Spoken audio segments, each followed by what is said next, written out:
Thank you. My name is Son-yeol. I teach at Yonsei University. It is my distinct honor to chair this panel of eminent scholars. I'm grateful to KAIS and KAIS President Chung for including me in this great panel. We have three eminent scholars for presentation, and also three eminent scholars for discussing the presentation materials. And the title of the panel is Reconfiguring Western Order, as the world is currently witnessing a profound change. So many debates and discursive exchanges are going on, and today's panel is one of them. So we might want to think of what we can contribute to this booming literature. Okay, you exchange it. Right, so that's what we're gonna do, and I would like to address a few points that prefigure our three presentations and discussions. First is, we all know that the current order is in crisis, for sure, but the next question is what really comes next. Are we witnessing a transition to a new post-Western order? Or as recently Canadian Prime Minister Mark Carney said, is the world is in the midst of a major fracture and rupture, and not really a transition yet. So that's one of the issues that we want to discuss, that if there are upcoming developments leading to a potential new orders, post-Western new orders, what are they, and what are the conditions by which each order, potential scenario will take place. That's first. And second, when it comes to a new Western order or new post-Western order, what is the West, the concept of the West? It clearly has multiple meaning. It is a geographic term, East versus West. In our the Korean history, we lived in a China-centered world, and the West came in and tried to adapt to the new order that was happened in the 19th century and many other Asian countries too. So in that sense, it is a largely civilizational concept. Then if the world is moving to a post-Western, would that be another civilizational change, and what would that be for the countries like Korea? Or if the post-Western order there, the West is simply American, then it's about American hegemony. So what is post-American hegemony? Then what are the magnitude of adjustment given to the countries like Korea as a middle power? And third, when we think of South Korea as a middle power and other middle power countries in the world, does post-Western order offer a space that maybe invigorate middle powers activism, or does it reduce the range of freedom, range of choice they play? So what are the conditions in that sense under which middle powers like Korea play in a word of transition. I think those are the several points, I mean maybe the 3 points that I want to address, and that is largely reflected on by our presentations. And we have 6 panelists, great panelists. On my right, Professor Amitabh Acharya of the American University. Professor Acharya took a long flight, 14 and a half hour flight to Seoul. And you know, he is an eminent scholar in particularly in this topic, and he has a book to introduce today later. And two Korean representatives. Professor Chun Jae-sung is a Seoul National University professor, and he is the president of the East Asia Institute, a premier South Korean foreign policy think tank. And far right, Professor Haejung Lee of Chungang University. Far right doesn't mean that your ideological position. On my left, Professor Jung Gu-hyun of Kangwon University, and left, Professor Choi Woo-sun of the Korean National Academy, Diplomatic Academy, I'm sorry. And the far left, who is not far left actually, Professor Cha Tae-seo, is also professor of Seoul National University. It is interesting to me when I look at the list of participants on this panel.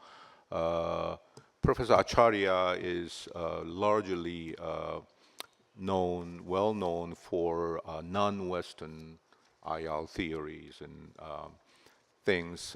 And then our 5 Korean scholars are largely America specialists, American foreign policy, and U.S.-China relations. So the panelists are heavily American flavor. Doesn't mean that they are pro, things, but it would be a very interesting combination for today's discussion. Let's do it this way. Since we have only 90 minutes, each presenter will take 15 minutes, and then turn to 3 presentations, and our discussants. You might want to spend about 8 minutes, and then your discussions also include some questions. So back to the presenters with 4 or 5 minutes to conclude. So with that said, why don't we start with Professor Acharya? Okay. Thank you, Professor Son, and let me also express my gratitude to the KAIS, Korean Association of International Studies, and also to Kanda, Professor Choi, who kindly has arranged, it's not only a long flight, but it's a very expensive flight. And the strain on the body is on me, the strain on the budget is the Korean government. So thank you very much. There's no other way I would have come without that funding. But I should also tell you that I was the keynote speaker of the 50th anniversary of KAIS. Now I remember now.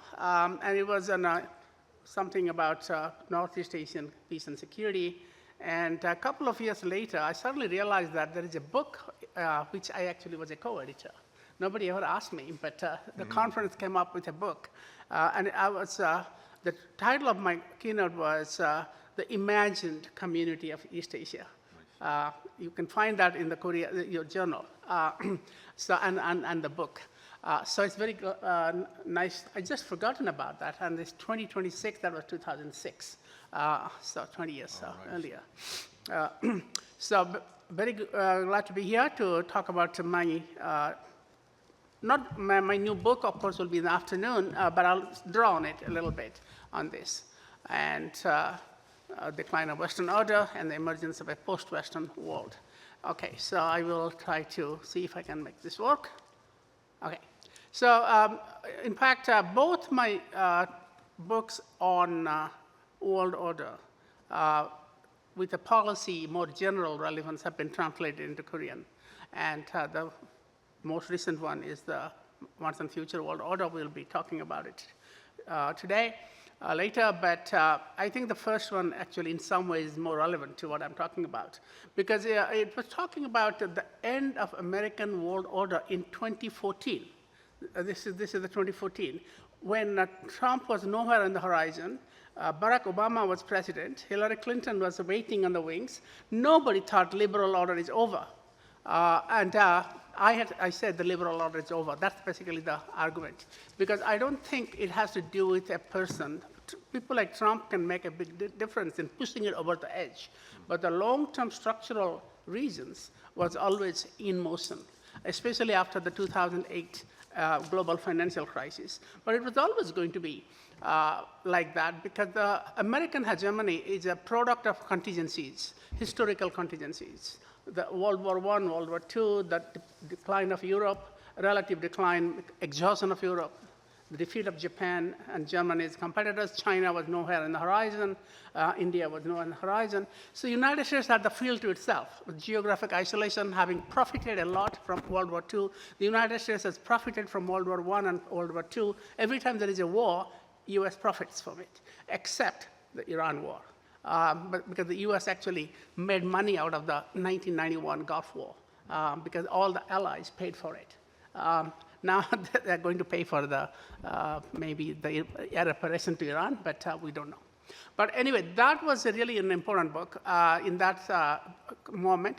And the more recent book is a global history of world order, which is US world order. It's one element, but I'll talk about it later. Let me just go straight into the argument of this book, and I'll just time myself. Okay. What was the Western order? It's a deeply hierarchical construct. I love your, by the way, this has all the slides, by the way, so you don't have to pay too much attention. It's beautifully done. Thank you very much.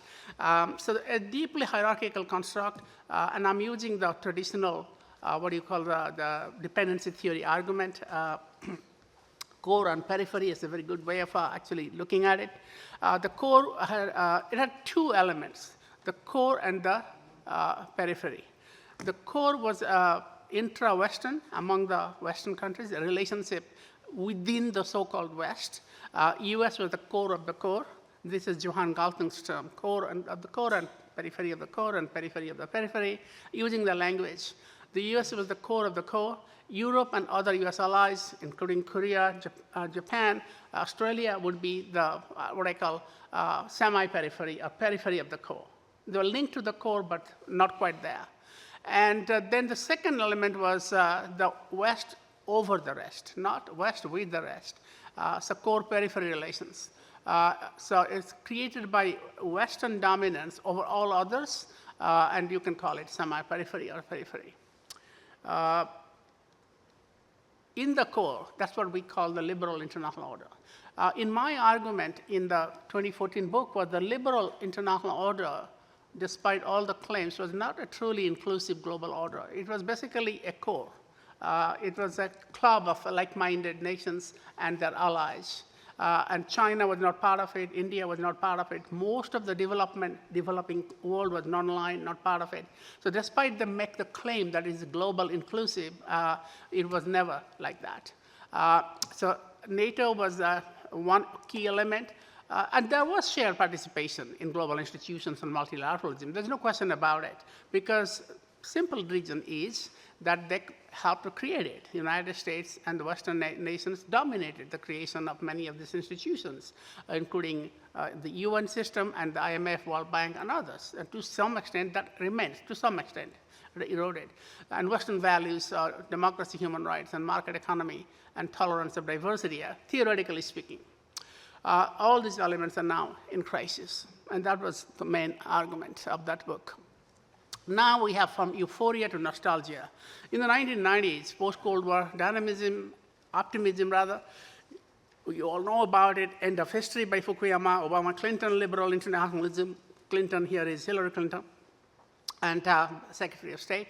US-led liberal international order will not only endure but co-opt. This is John Eichenberry's argument in 2011 book, Liberal Leviathan. Not only the liberal order will survive, but it will co-opt China, India, the challenges, because they have benefited so much. And my book was a frontal rejection of that. Just because they have benefited, they're not going to be co-opted, because the interests and values are completely different. And while history will tell us who was right, and I think we know a part of the answer now. And now, from that euphoria, we have kind of nostalgia. So the Canadian Prime Minister, Mark Carney, said, we knew the story of the international rules-based order. The fiction was useful, but now the illusion begins to crack. Remember, fiction, illusion? Okay. My answer to Carney is, what took you so long? Because this was already becoming clear. Borrell, the former European Union High Representative for Foreign Affairs, I just met him last month when I launched my book in Barcelona. Era of Western dominance is over. The West, as we know, no longer exists. The European Union Commission's President, Ursula von der Leyen. And then finally, of course, the Finnish President, Alexander Stubb, rising star of public intellectuals in the West, statesman intellectuals. Era of Western dominant world order is over. So my question here is that this is exactly what I said. The age of Western hegemony is over. Whether or not America is declining, the post-war liberal world order underpinned by US military, economic, ideological primacy, supported by global institutions serving its power and purpose, is coming to an end. This is, again, 2014, not 2026. So it took 12 years. West went through a denial, and then finally, then there are 5 stages of grief, as you know, denial and contestation and grief, and finally you accept. And that's acceptance. And just like Carney, you talk about as a myth, as a fiction, and we are all, in that sense, kind of living in a fool's paradise. This is what he is saying. And, but I think many of us anticipated, many of us, not that many of us, there actually I can't think of more than 1 or 2 other people, maybe Charlie Kupchan, maybe one of them, who talked about this in 2014. Now everybody is in the bandwagon. Everybody is talking about the end of the liberal order. Okay. What are the causes of the breakdown? Well, I think it's very important to remember what happened within the West. The world became too dependent on the US. I'll give you a very quick statistics. It's not in the book, but in my more recent papers. In 1960s, the US was the largest exporter in the world, 50s and 60s. In the 1990s, it became the largest importer in the world. Now, during that period of 30, 40 years, every country started to rely on the American market. Exporting to America under the relatively easy rules became the driver of economic growth, not only in Europe, but also China, and not only just the miracle countries like Korea, Taiwan, Singapore. And then military dependence was already there. So Trump comes into power and said, what is my leverage? Market access is my leverage. So tariffs are a beautiful thing. And he went on deploying tariffs from day one in the second term. So that actually why it made the hegemon very confident, overconfident, and bullish, and use a weapon, ready-made weapon, which basically led to the current breakdown, the latest phase of the breakdown of the order. And domestic politics and populism of the Trump, you know about. This is a little unprecedented, although not entirely unprecedented. There have been populism in the West before, but I think this has gone a bit too far. What about the global level, the West-led so-called global order?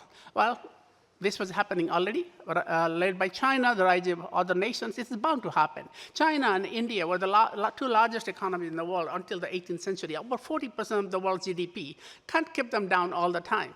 The logic of history is Western dominance, and this is basically one of the messages of this book. It's only a blip in the long span of history. If you look at history for 5,000 years, the idea of the West not only didn't exist, but Europe and the nations that constitute the West now, they're not really very prominent for more 500, less than 500 of the 5,000 years. So structurally, this was bound to happen. Regions are having more autonomy, European Union, Southeast Asia, Africa. They may not have a lot of resources in other regions, but they certainly have political and diplomatic clout. And of course, Global South is asserting itself in a way that we hadn't seen for a long time. Now, of course, Global South is backed by China. So before they had a lot of voice, but no power or resources. Now they have resources and voice. And this is the way I look at it. I don't buy the idea of multipolarity. Sorry, this got compressed a bit. I don't buy hegemony. Hegemony is not only over, it's never been good for the world. In 5,000 years of history I've looked at, hegemony has always been bad. Post-hegemonic or non-hegemonic systems actually have been good, and I can talk about it this afternoon. Multipolarity is about distribution of power. Talk about South Korea as a middle power. Where is South Korea in a multipolar world? If you know, where is Australia in a multipolar world? Multipolarity is a club of great powers. And you will have what I call the Poland syndrome. The great powers do what they like, and the weak suffer what they must, like what happened in the concept of Europe. The great powers make the decision. So to conceptualize world order as multipolarity is actually not good for other countries, but it's also wrong factually, because there are a lot of things in the world order are actually not driven by great powers or the material power, which is, multipolarity is about material power mostly, distribution of material, economic and military power. But what about ideas? What about interactions? I mean, it's the middle power, regional powers do drive a lot of interactions and a lot of also ideas in the world. So if you took a more comprehensive view of world order, multipolarity, relations among great powers is one element. I'm not saying it's irrelevant, but to say that it is that world order is just too inadequate. It's an outdated 19th century way of describing 21st century geopolitics. So I use the term multiplex, where you have, it's complex, as you can see, that it's a bit messy, but great and existing powers do play a role, but middle powers, regional powers also have a role. Global South and transatlantic actors also have a role. It's messy, but life is messy. You don't have to always go for a neat diagram to actually explain what's happening, but that's not the way the world works. Okay, finally, what are the consequences? Well, there could be several scenarios. A world of chaos, a lot of people think the order is breaking out, the world is on fire. I don't buy that, because the world was always on fire when it came to the Global South countries. Only for the West, it was actually stable. 97% of the conflicts in the world happened in the Global South, including here, Vietnam, Africa. So stability for who? A multipolar, multi-order world with spheres of influence, that can happen, but again, I think the multipolarity and multi-order concepts, they don't really look at interactions and look at ideas, look out actors other than great powers. I think to some extent true, but it's not really the complete picture. Bipolar world, well, we can talk about it. I don't think G2 is going to happen because not only differences in perspective, ideology between the US and China, but also China simply doesn't have the power projection capability that the Soviet Union used to have. Economically, yes, but not in the strategic and military sense. And a multiplex world is, I think, a little bit of subsuming this other constructs, but a world of multiple consequential actors, great, middle, regional powers, transnational, non-state actors, open regionalism, and have varied ideologies and new forms of interconnectedness. So this is basically what the book talks about also a little bit, and prospects for US. I'm supposed to talk about this. I don't know anything about it, so maybe I'll leave it to you. Yep. But I think time is up. Yeah, time is up. So America alone is happening. Europe, semi-peripheral is happening.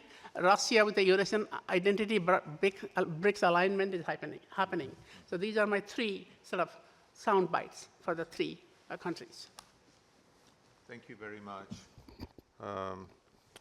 Yes, Professor Acharya, nicely,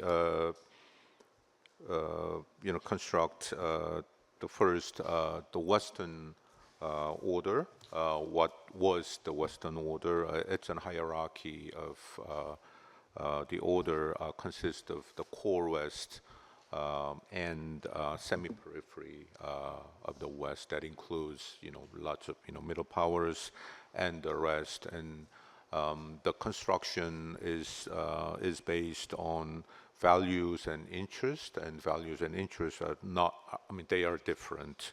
And largely he just mentioned that non-West or middle powers are co-opted rather than and not fully embedded in the value system of the West. And then he turned to the breakdown of that system, and then he presented four maybe options or scenarios, and he argues that a multiplex world will be most likely and coming for as a post-Western world. So we will discuss a lot about the multiplex order later. So let's turn to Professor Chun Jae-sung. You only have 15 minutes. Thank you very much. My topic is a little bit narrower than Professor Acharya's very insightful and comprehensive view about the decline of the West. He said that the decline of the West will happen whether or not America will decline. That point is the focus of my presentation. I narrowly focuses on whether American hegemony is declining, and can we have some theoretical foundations to argue for or against that thesis. So there has been a lot of debate about American declinism, maybe 4 or 5 times in the history. There were rebuttals against that, and that rebuttals proved correct so far. The fact that we didn't falsify the American declinism, do not guarantee the future ones. However, there is a serious debate whether American hegemony is really decline, or can we have an order, international order, without an hegemon? That's another important question. Can we have different type of order if we don't have hegemon in the future?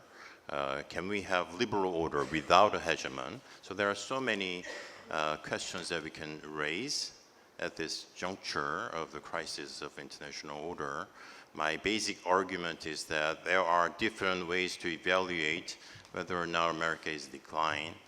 And we have to look at not just the supply side, supply meaning that US has been supply a lot of international public goods. However, there is a rapidly growing amount of international collective goods demand for the last 30 years because we have gone through a very rapid period of globalization and new phenomena such as climate change, development of artificial intelligence, non-proliferation of nuclear weapon crisis and all those things. So there are so many things that hegemonic states should do, which is the cost of a hegemon unproportionally was on the American middle class, for example.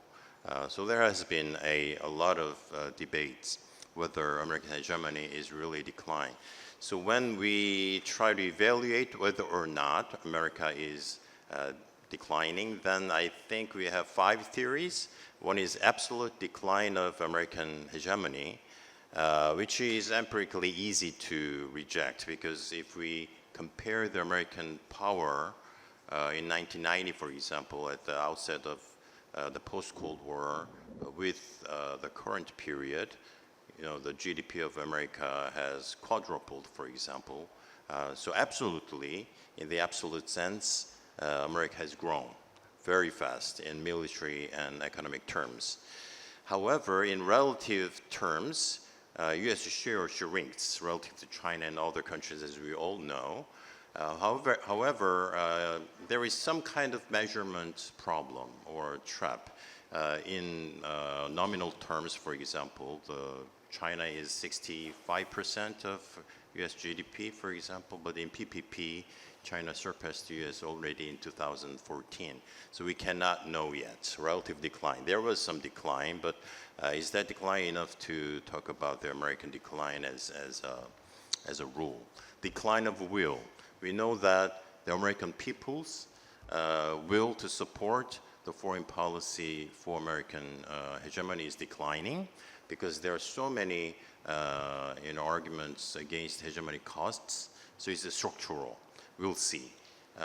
And failure of strategy. In the last 30 years, we can say there were some failures of American strategy. Intervention in Iraq, Afghanistan, and the Iran war.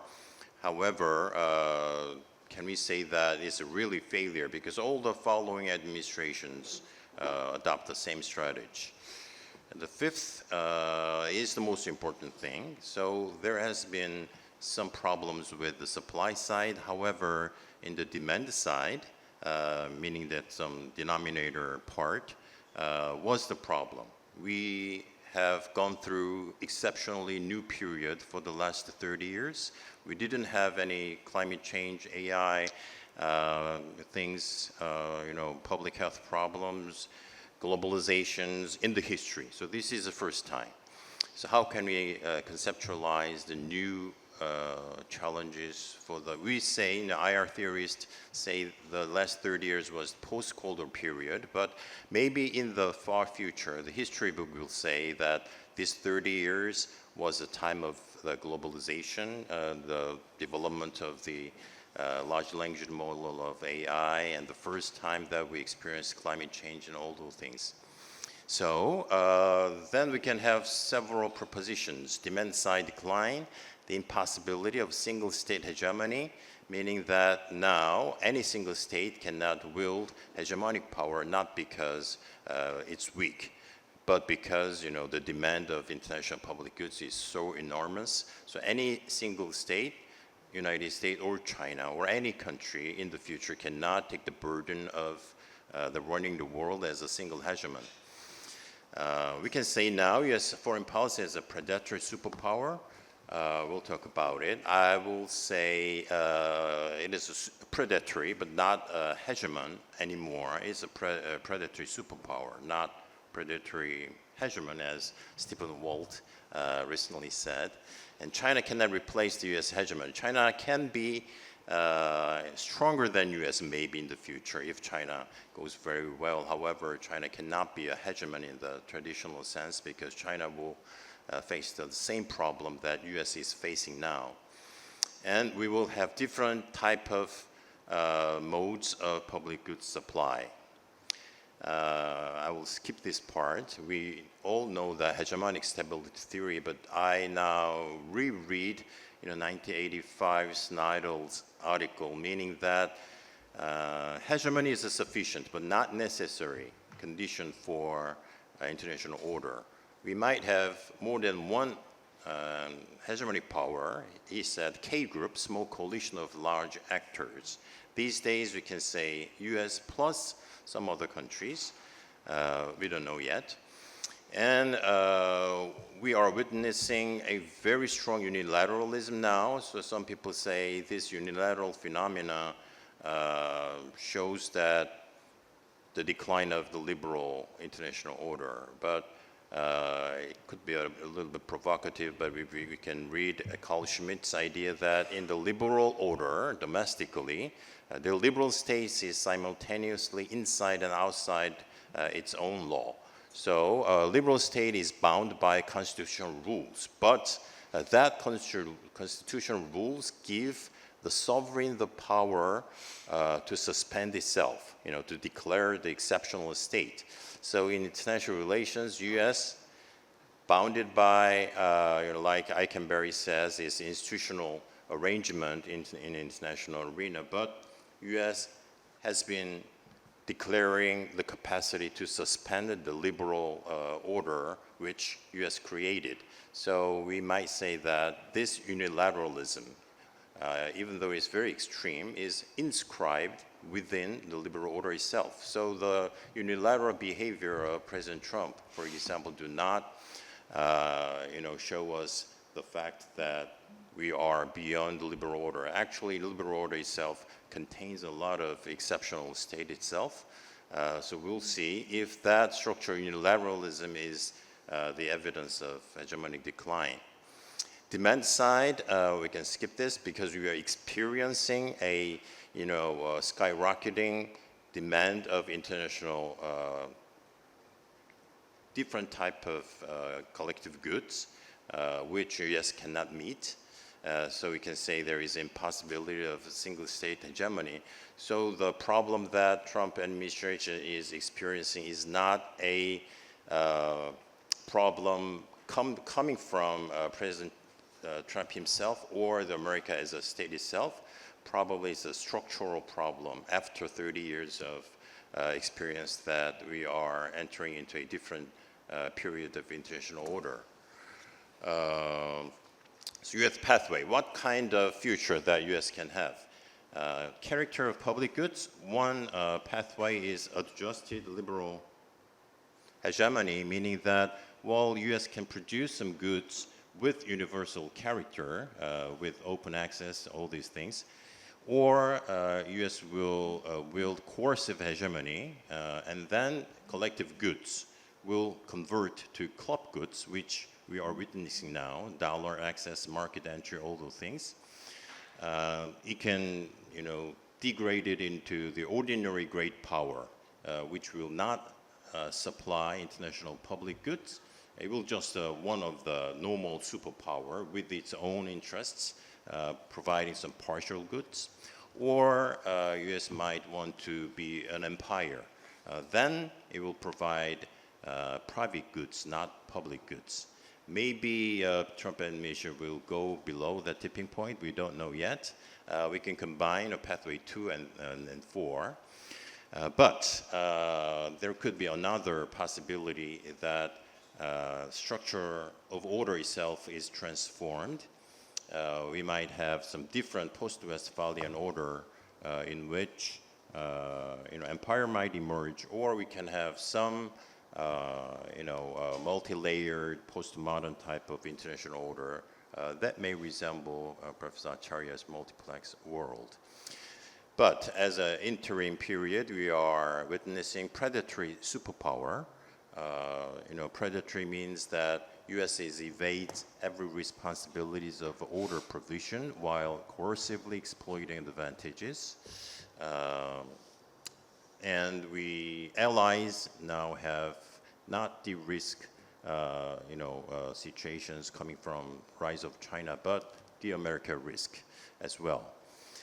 Some people say China is transactional but predictable, so it's more stable to have a relations with China. But if we assess Chinese power, we cannot say Chinese power is enough to be a hegemon which can replace the U.S. leadership. If you look at the capability, the will of the government, even though the Xi Jinping administration talks about great rejuvenation, all those things, but they don't talk about global hegemony yet. We don't know.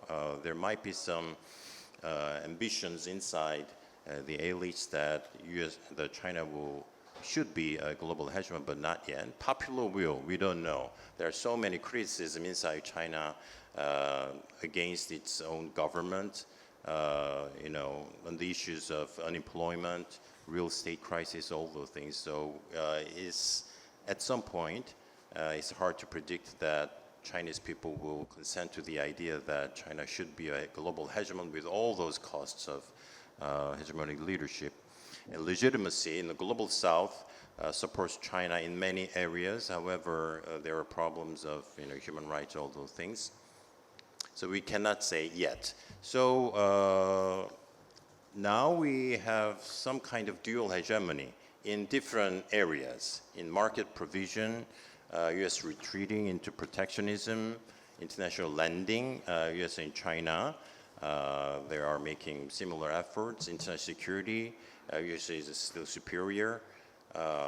It will continue for the time being. However, at the same point, there is simultaneous process of U.S.-China strategic competition. So it's multi-layered competition. We don't know yet because there are so many areas in which there will be different and new competition, like in flashpoints in East Asia, AI, Global South, all those things. So what will be the future in terms of global, right, public goods supply? 8, you can see that.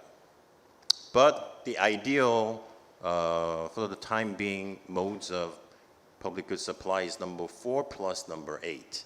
You know, U.S. can lead still because U.S. is superior in many areas with the consent from the middle power. Then we plan to have different type of, you know, international order in the future. However, there is a sovereignty trap. The last part is South Korea's strategic position. So we should be very cautious. We cannot, in terms of policy recommendation, we just cannot say that U.S. is declining, but is there any possibility that U.S. can take its role, partly as a leader, but as an ally, South Korea can find its place to form a collective hegemonic leadership in the future. Okay, thank you. You skipped too much. That's okay. It's just 50 minutes. Sorry. Well, thank you very much. It's a really interesting presentation. Professor Chun, looks at the demand side rather than the existing literature, focusing on the supply side of hegemonic decline in terms of distribution of capabilities. He emphasize that the demand of public goods rapidly, vastly increases, and in that sense, it is impossible for any single hegemonic power to provide all those public goods. So in that sense, China is not an alternative. Then you can think of dual hegemony, but it also has lots of weaknesses here and there. And to me, it's a very interesting, intriguing part in his discussion of South Korea's foreign policy, but he skipped it, unfortunately. So we may come back with discussion of that. So then let's turn to Professor Lee Hae-jung. Thank you, Chair. I'm Hae-jung Lee from Chungang University. I teach basically American foreign policy along with the international relations. I'm very honored to participate in this panel. Have a chance to present my idea along with the internationally renowned scholars. Okay, the panel's theme is Reconfiguring the Western Order, subtitle Structural Change in the U.S.-Europe-Russia relations.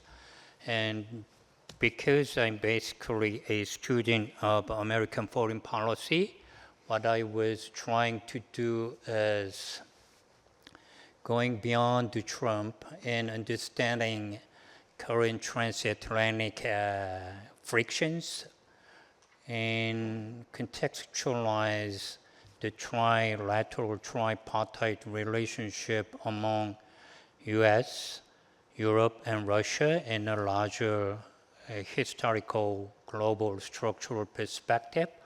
So the second part is how, this is from American or US foreign policy perspective, how US relations with Europe and Russia has been evolving ever since the inception of founding of the United States. I divide, my periodization is basically 3, but anyway, then I'm going to a little bit deal with the current transatlantic conflicts. Then briefly mention some implementations as a way of conclusion. Okay, there is no question of denying that Trump 2.0 is causing a lot of problems, and all the gamut, the issues basically from Ukraine, Russia-Ukraine war, Greenland, NATO, economic tariffs, and economic coercion, extortion, and even including what is the West. It is sort of a universal, cosmopolitan, postmodern project, or what is the basic nature of West as invoked by U.S. Vice President Vance. It is ethnocentric, religious concept of the West, basically the West of racial, white race or white supremacy. And more recently, U.S. and Israel war over on Iran.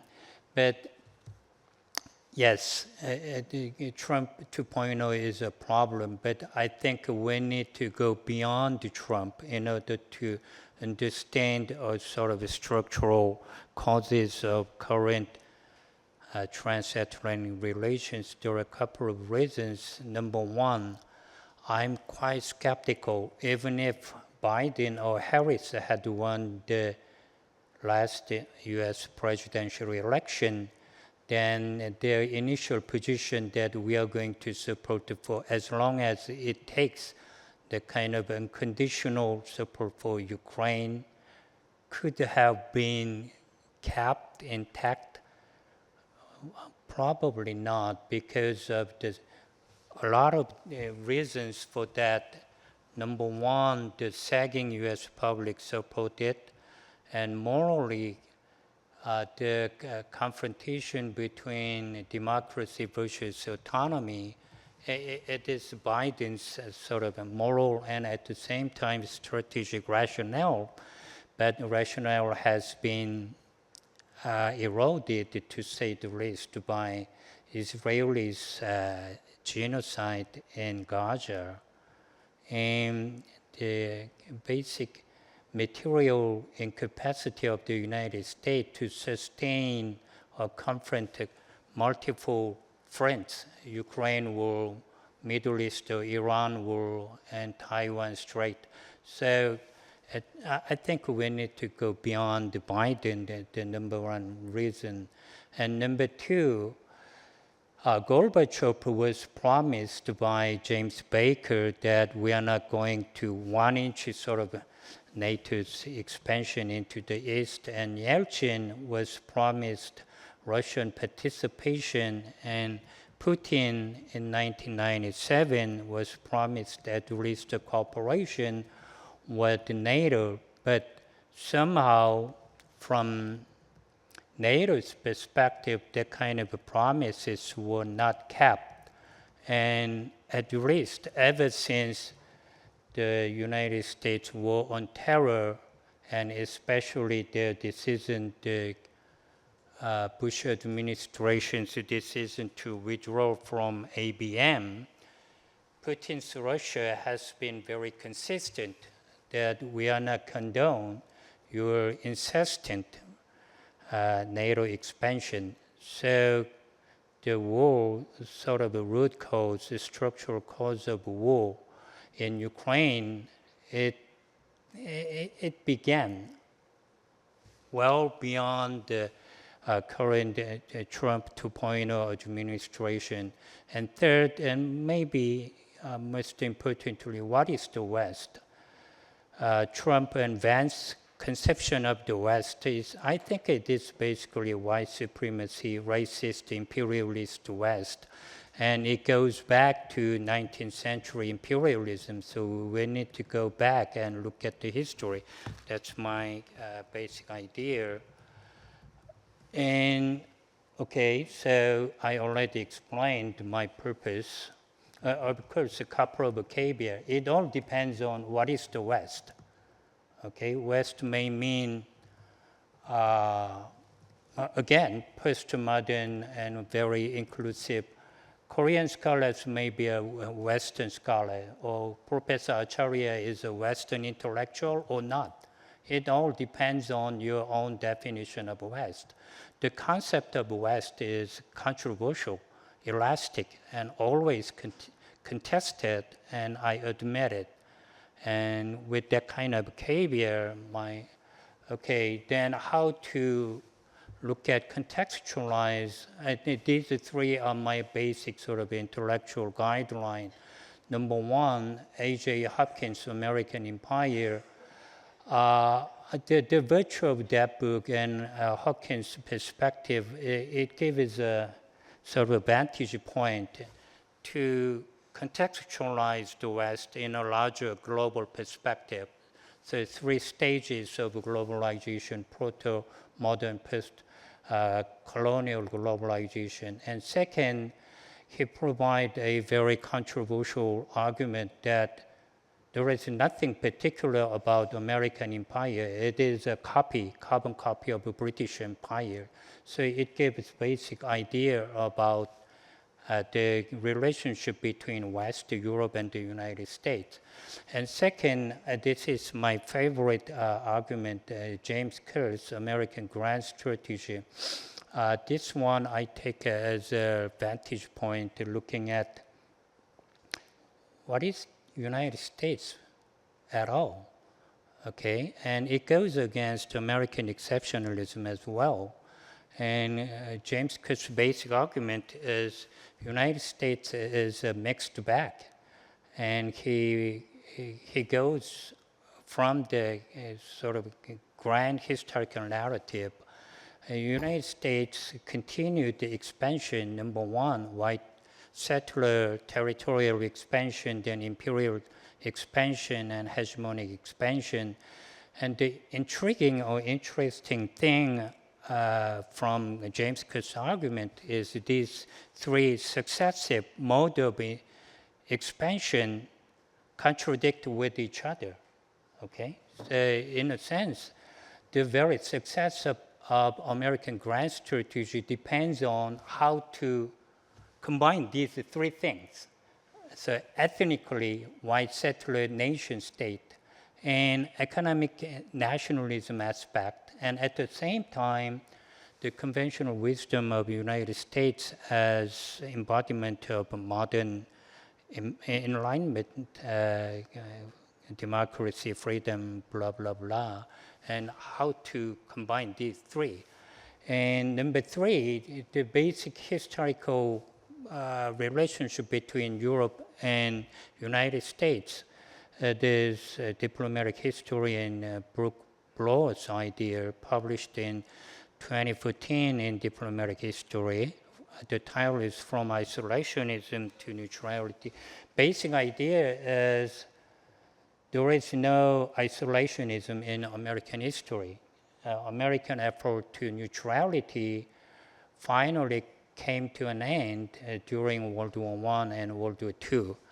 Okay, but basic upon these 3 sort of theoretical building block, the first period is America as a carbon copy of Europe. And Russia and United States relationship was very cordial. Just one example. During the American Civil War, Russian Empire was an enthusiastic supporter of the North. Okay, and I'm going to skip all this history. Okay, and second part is basically Europe caught in between US, Russia, what I would like to call a long Cold War. United States never had reconciled with ideologically with communist Russia. And this is the so-called West versus the East and Russia outside of the West world. And I think the United States had basically, in terms of American hegemony, US has basically 2 projects, the reconstruction of capitalist world economy, and second part, the geostrategic containment of the Soviet Russia. And I think the cohesion of US and Europe, of course in this case Western Europe, had been premised upon Russia as the ultimate outside of the West. and very good, useful adversary in three aspects, and not just in terms of a security threat, but in terms of ideology. The communist Soviet system was the very opposite of freedom, democracy, capitalism, and at the same time, got rid communism. So two versions of the West. Of course, this is very crude stylization. One is postmodern, and the other is very ethnic, ethnocentric, Christian-centric notion of the West. So I did not fully emphasize in my slide, so I'm going to a little bit supplement that my idea why Russia was a so good adversary for United States and the solidarity of the so-called West. Okay, so the two different versions, conception of the West could converge. The communist Soviet Union was a villain, not just in terms of they denied capitalism, but they didn't believe in the God. Okay, so but the second point is at the very beginning, the Marshall Plan was implemented by anti-communism. What does it mean? I think the historical lesson is from the very beginning, the economic foundation of Western solidarity was not that strong. It is basically fragile. And all these problems revealed after the end of the Cold War. Okay, of course, in terms of international or global system, we have different periodization, but if we focus on this trilateral relationship, then I think the period of the third period begin after the disintegration of the Soviet Union all the way down to Putin, Russia's invasion of Russia. And all these problems, to borrow Professor Acharya's phrase, from euphoria to nostalgia, my idea is almost identical. The unipolar illusion and the very ideological security and also economic foundation, these three foundations all crumble down, break down. Okay, and then the unraveling of the last part, the unraveling of the unipolar movement began with, of course, in terms of norms governing war and peace, it began with the very September 11th terrorist attack and war on terror, because it denied every distinction between peace and war. Okay, but the great historical watershed, of course, I think, is the financial globalization, the breakdown in the 2007 and 2008. And it began all the calls about the rise of the West and Z0 world. And there is some interregnum political delay. The economic shock rebuilt fully in 2016, Brexit and Trump. So all the foundation of the trilateral consolidation of the West break down, and this is just a couple of snapshots. The general idea of the decline of the West. Okay, and so I would like to skip this. But basically, I would like to give two snapshot idea of trilateral relationship in the Biden administration and Trump administration, and my discussion designates the discussion, Professor Cha raised a very sharp question about that. But my basic idea is what is the most conspicuous feature in Biden administration of this trilateral alliance? I think it is Biden versus Russia. And in Trump administration, it is Trump versus United States versus Europe. Okay, basically Trump administration declared that the war in Ukraine is not ours, it's yours.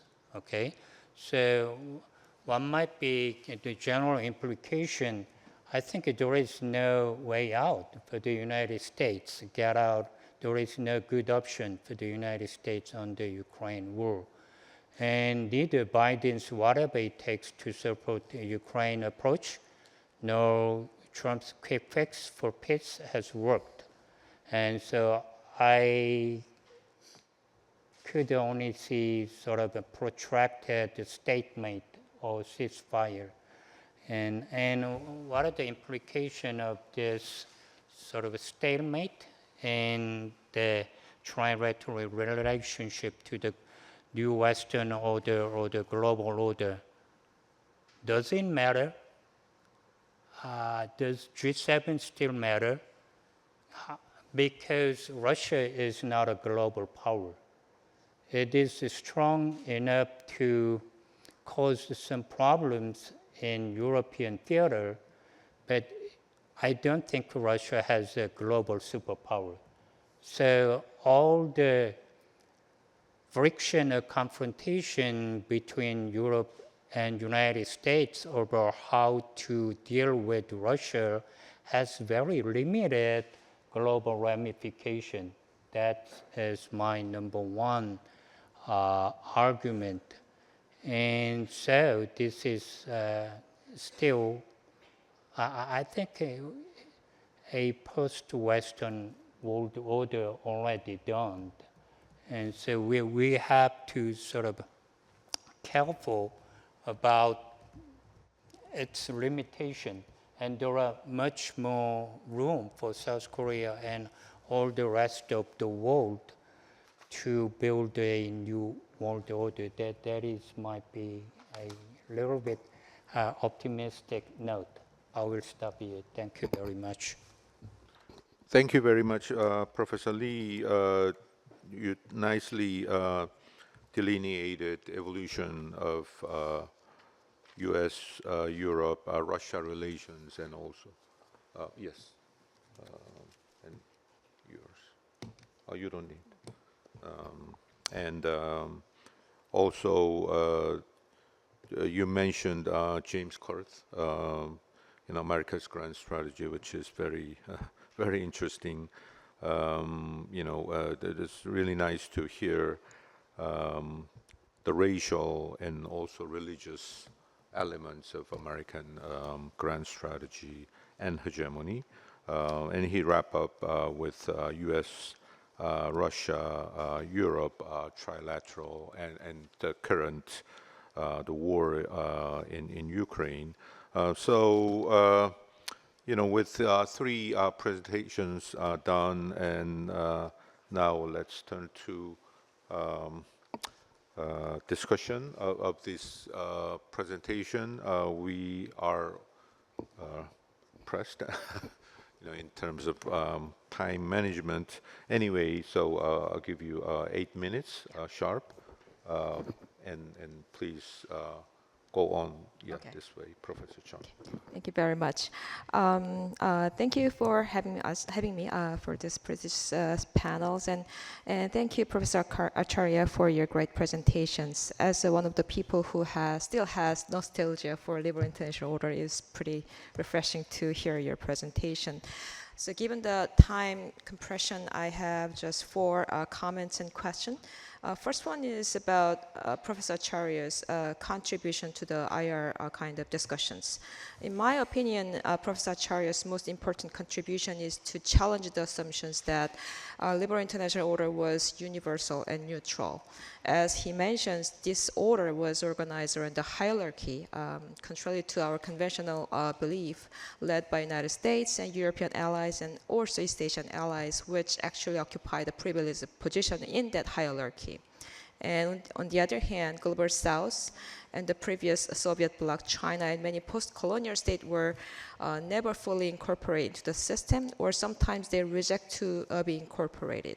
So before we discussing the decline of the Western orders, my first question is this: how global was this liberal international order in the first place?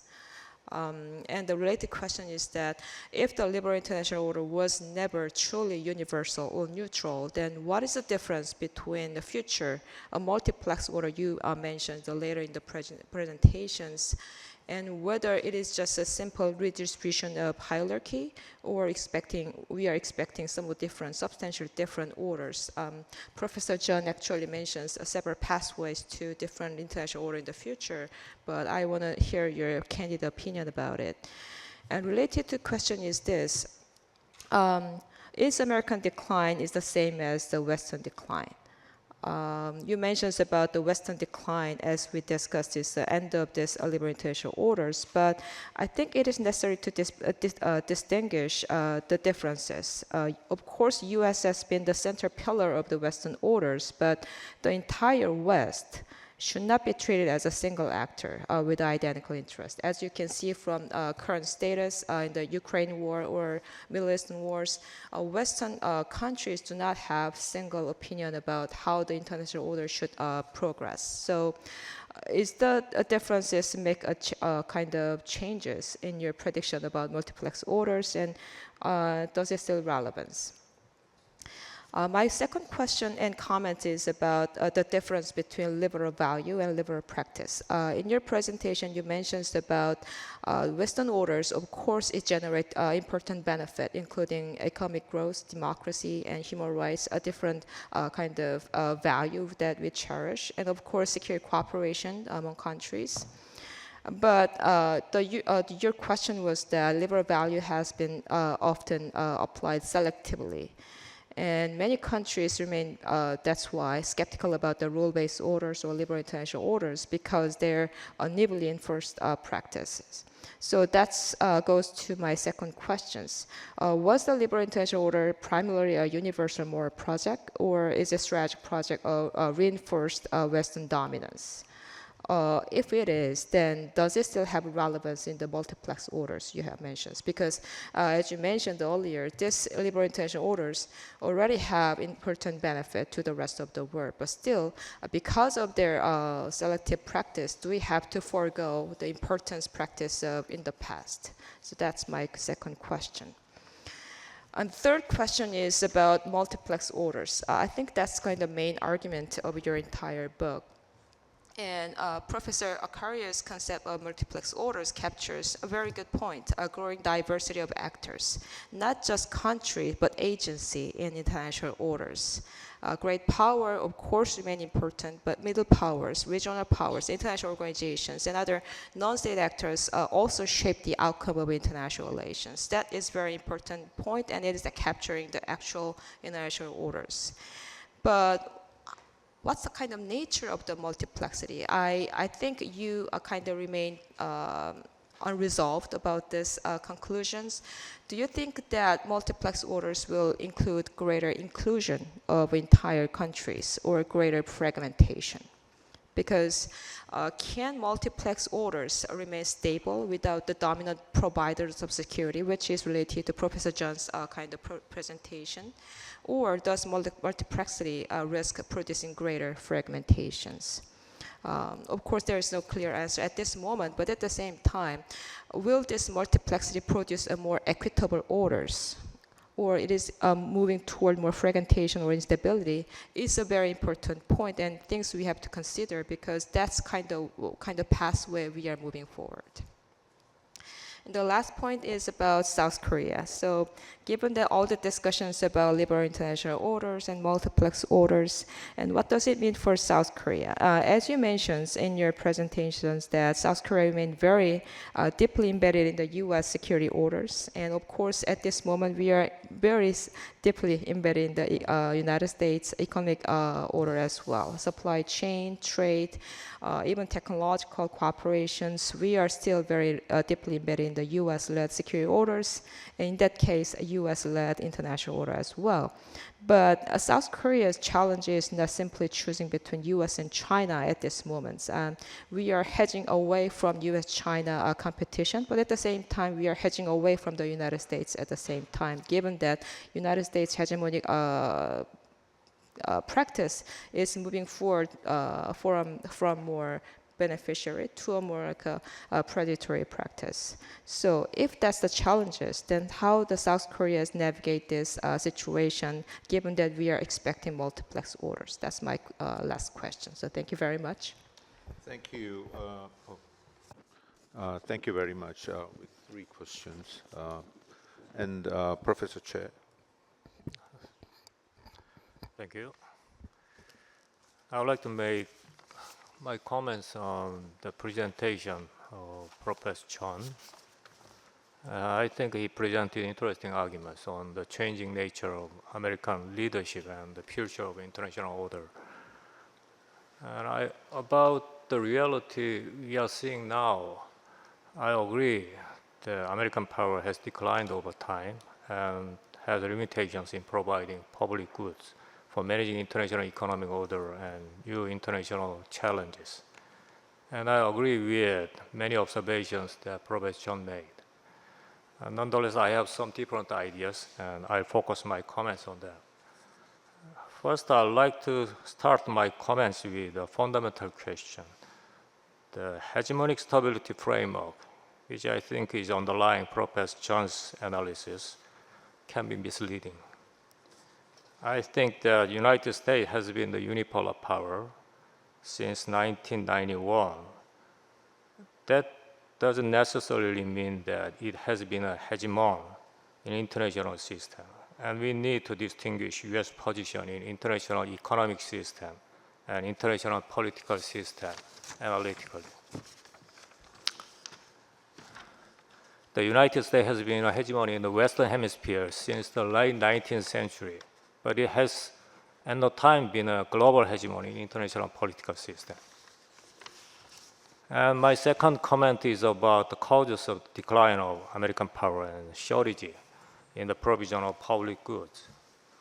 I think that the nationalist policies of Trump administrations have aggravated the problem. The Trump administration has adopted nationalist policies in the areas of international economy and international challenges. These policies have surely reduced the US leadership in these areas. And I agree with Professor Chun that the magnitude of the growing demands in new international challenges make it impossible for any state to solve the problems alone. However, I think that the main reason of the decline of American leadership and the change of its strategy is the rise of Chinese power. Although the internal factors and diplomacy of the United States certainly have made significant effect. I think that the main cause of the decline of US leadership in international economic system has been the rise of China and its resistance to any institutional reform. This happened even before Trump. In this context, the United States has placed a higher priority on securing its own interest, more often ignoring institutional constraints. In the international political system, I think United States has been the main stabilizer, not hegemon. Since World War II, it still plays the same role, although moving to reduce its commitments in secondary theaters, including Europe, to focus on Asia according to the changing balance of power resulting from the rise of China. My third comment is on the future. The power competition between the United States and China will largely determine the future of American leadership and international order. My prediction is that United States will keep its significant advantages in national power, although China will gradually close the gap, at least for 10 years. The international system will likely transit to multipolarity, including India, through some period of bipolarity. Although the advantage of the United States will be reduced, it is likely that the overall stability in international and regional system will be maintained due to the stabilizer role of the United States, a grand balancing alliance, and nuclear deterrence. It will be very difficult for China to emerge as a hegemon dominating Asia, breaking the balance of power for a long time. However, U.S. leadership in international economy and global issues will likely be steadily declined for its limited resources, political constraints, and the magnitude of new challenges. As Professor John said, more collective actions will be required to provide basic public goods in those areas, although difficult. And in some areas such as AI, I think that cooperation between the two rivals is still possible, despite their power competition, because the lack of cooperation can lead to common destruction, as we felt since the introduction of nuclear weapons. Lastly, with regard to the changes in US-Europe-Russia relations, I think that the relationship between the United States and Europe in NATO is changing in a fundamental way. The Trump administration is pursuing a new relationship in which Europe would no longer depend on the United States, even in critical capabilities. Europe also has been galvanized by the Russian aggression against Ukraine and the intent of the Trump administration to reduce its commitment to Europe. To focus on China and redistribute resources, the United States will reduce its commitment to Europe while allowing great autonomy of the European allies. I think this will weaken US leadership in Europe, although the NATO will likely survive. And Russia will remain the main threat to the West in Europe. But its power will be weakened over time due to the attrition in the long war and economic sanctions. Russia can be contained by European states with lesser support of the United States. In the long run, Russia will rethink about China and its relations with the West because of the enormous pressure coming from the East after China becomes a real military threat. Thank you very much. And now turn to Professor Cha. Yeah, thank you. I'd like to raise 4 questions that may help further sharpen Professor Lee Hae-jung's main arguments. Initially, the concept of a post-Western world deserves more explicit theoretical clarification. The presentation uses this concept in a rich and suggestive way, but it seems to carry several meanings add-ons. It may refer to the relative decline of Western material power, the weakening of American hegemonic leadership, the erosion of liberal universalism as the normative foundation, the rise of non-Western great powers, or the internal fragmentation of the West itself. These dimensions are closely related, but they are not identical. A world after Western hegemony, a world after liberal universalism, and a world after Western unity are analytically distinct possibilities. Clarifying which meaning of post-Western is more central to the argument would make the project's conceptual contribution even stronger. Next, the presentation's treatment of NATO enlargement as a structural cause of the Ukraine war is persuasive, but it also raised the question of how to incorporate Russian agency and Ukrainian subjectivity into the analysis. It is certainly necessary to examine the ways in which NATO expansion, the failure to build an inclusive European security architecture, and Russia's precarious position in the post-Cold War order contributed to the crisis. However, one must also account for the imperial imagination of the Putin regime, Russia's own political choices, and Ukraine's autonomous pursuit of security and national self-determination. If the war if the war is explained primarily as the result of a collective failure among the US, Europe, and Russia to find a peaceful mode of coexistence, the analysis may risk underplaying the specific responsibility of Russian imperialist aggression and the independent agency of Ukraine people. The challenge, therefore, is to combine a structural critique of the post-Cold War settlement with a clear account of political responsibility and local agency. Third, the distinction between Biden's and Trump's failures could be developed more fully. I wonder whether the differentiation between Biden and Trump should be given greater analytical weight than Professor Lee Hae-jung seems to allow. I fully agree with the presentation's broader point that Biden and Trump must be understood within the structural crisis of American hegemony. Yet, I am less certain that their differences should be bracketed too quickly.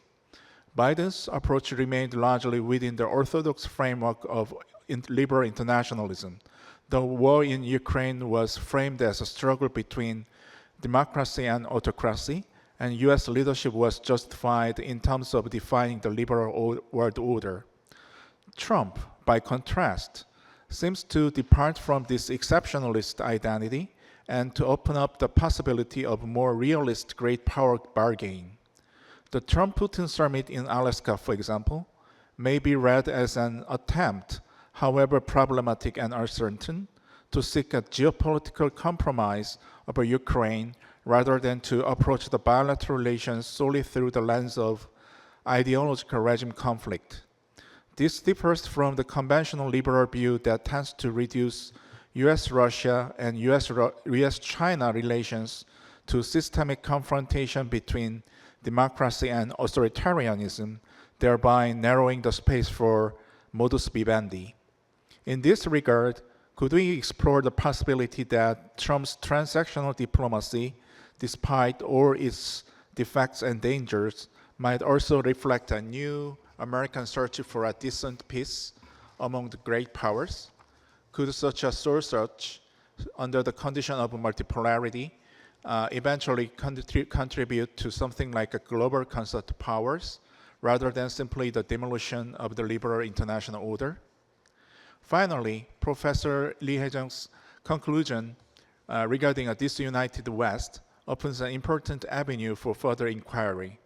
That is, I'd like to hear more about the broader projection of the future world order. The conclusion persuasively suggests that Western influence is likely to decline, and that the West itself will become increasingly divided. I find this argument convincing. However, it remains unclear what kind of order, if any, will replace Western primacy. Do you envision the post-Western world order around, say, 2050 as a relatively stable new paradigm, or rather a prolonged period of global interregnum? I'm skeptical that non-Western powers, including China, will be able to provide a coherent alternative to the Western order in the form of Pax Sinica. China may possess enormous material capabilities, but it is not yet obvious that it can offer a broadly legitimate standard of civilization capable of replacing the West. This question becomes even more pressing in light of new civilizational challenges such as climate change, artificial intelligence, and other planetary risks. Do you see any meaningful signs that non-Western powers are articulating new normative and institutional visions adequate to these challenges? Usually these future-oriented Anthropocene discourses are still produced and circulated by the Western intellectuals. Okay, that's it. Thank you. Thank you very much. Thank you very much. We have done presentations and discussions, and we have 7 minutes left, and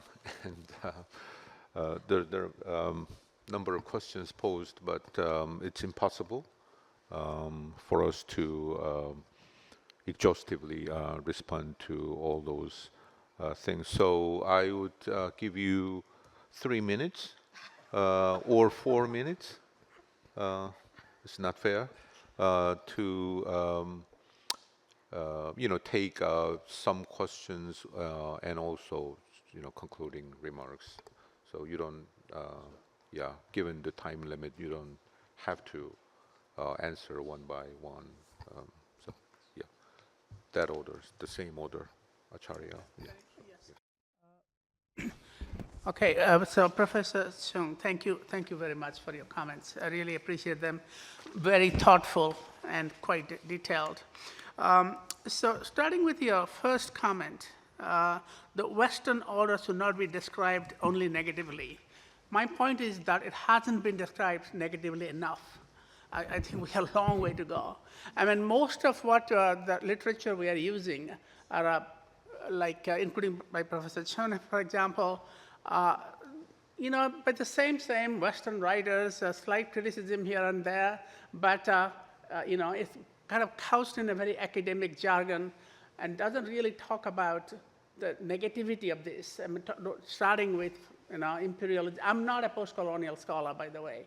I'm pretty much in the constructivist global IR tradition. But looking at this literature, so much has been written outside the West about the Western order. None of them get reflected in the literature.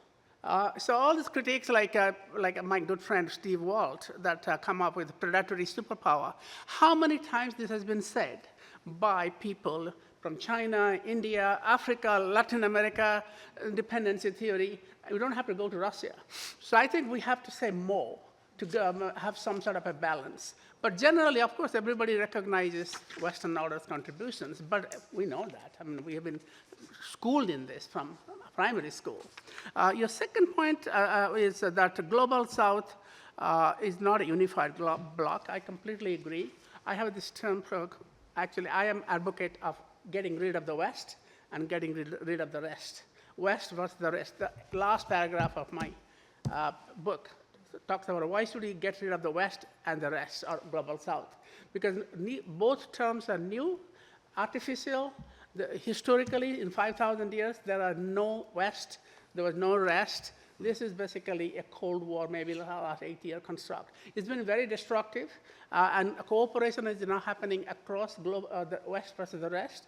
So, but you have to get rid of the West first, because that came before Global South did.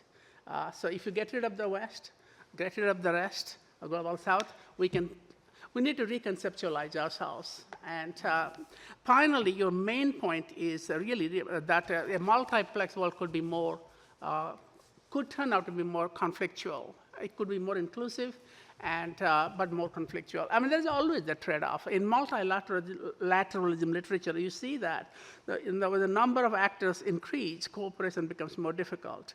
But cooperation happens still. And the idea is that no world order is perfectly stable.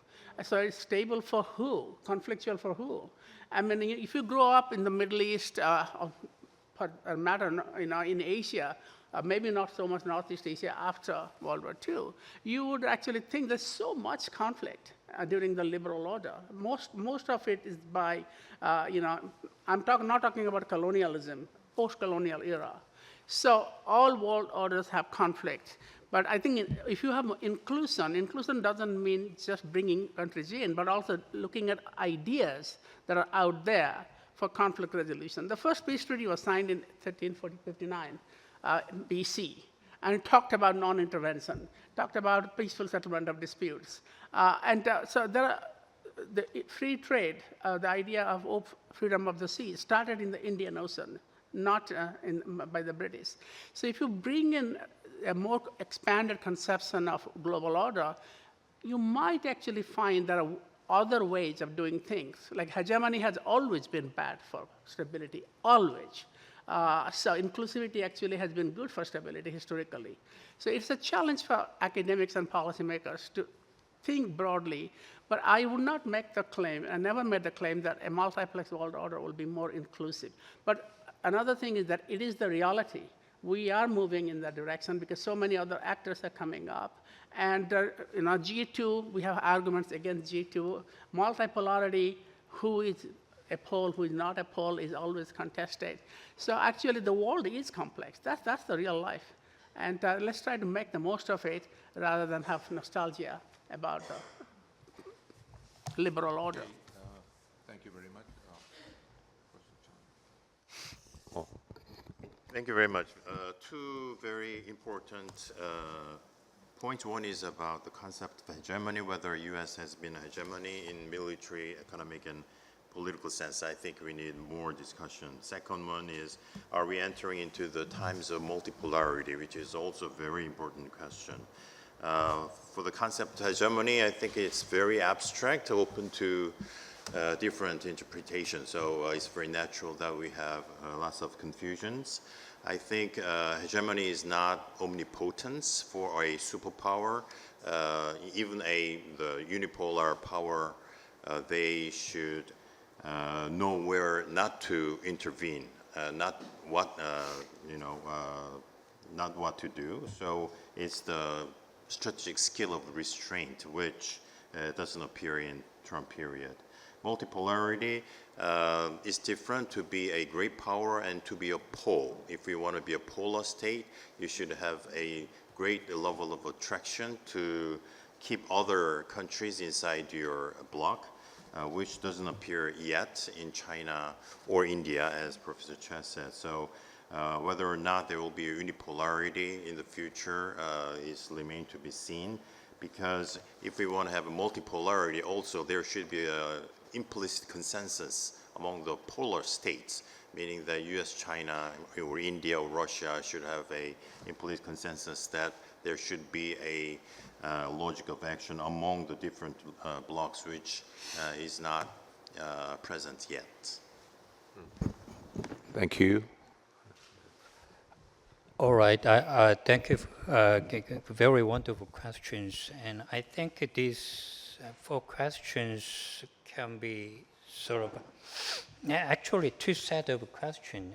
One is, what I mean by decline of West, and what comes after the decline of West, and is the rest of the world has intellectual capacity to envision a new post-Western world.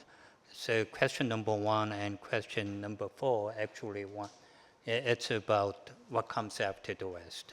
And question number 2 and question number 3, I think these 2 questions are about agencies, and more empirical, historical account, the agency of Putin and his invocation of Russian imperialism, and Zelensky, an agency of Biden and agency of Trump. And okay, on the second set of question, I agree with you actually, and I just would like to emphasize that basically what I was doing is less than half-baked idea, basically concept paper. Okay, so they provide a very big macro historical picture, so it doesn't have room for that kind of a specific historical analytical account. But I'd like to say that we need sort of middle level political economy perspective. On the one hand, there's very big, titanic, seismic the evolution of global transformation, and on the other hand, very specific agency, Trump's, Biden, and Zelensky, Putin, especially in the year of 1921-22, when Putin mobilized all these, and especially when Zelensky tried to get Biden's idea of democracy versus autocracy. We need to focus on that. But in the middle, sort of, if we think 3 concentric circles, very macroeconomic, great historical transformation, and the realm of agency, and in between sort of a political economy transformation, at least beginning with global financial crisis of 2008, it developed into Eurozone crisis, and it begot refugee crisis, and it sort of ended Europe's postmodern integration project. The claim that we are postmodern, we are modern, racial, and all these things. So out of NATO operation in Afghanistan, Libya, all failure. Then Euromaidan and all the crises. So I think we need the three sort of hierarchical, concentric. And on the first more important question, especially last question, that usually these future-oriented Anthropocene discourses are still produced and circulated by the Western intellectual. But I'd like to ask you, you identify yourself as a Western intellectual or Korean intellectual? The fact that we are discussing in English doesn't mean we are Western intellectual. The very concept of Anthropocene might be circulated by Western intellectuals, but the very idea that human, God, nature belong to one world might be Buddhism, or it might be Hindi, traditional ancient idea. So it all depends on what do you mean by the West. And my very general prediction for the world after so again, my title is not the post-Western world. It is a post-Western world. And my general, very rough idea is protracted triple disorder. Very deep is what is humanity itself. The nature, the relationship between human and nature, the relationship, what is human and what is machine, all these boundaries are blurring.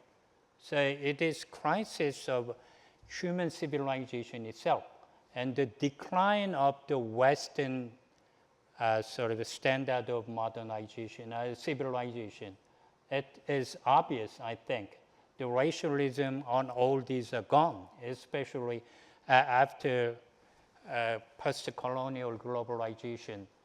Okay, so that's my general idea. And again, it depends on. And Western intellectual dominance, I think it is doomed. It cannot go on forever. That's my idea. Thank you. Thank you very much. I think we need more time to discuss, but yeah, time has already passed.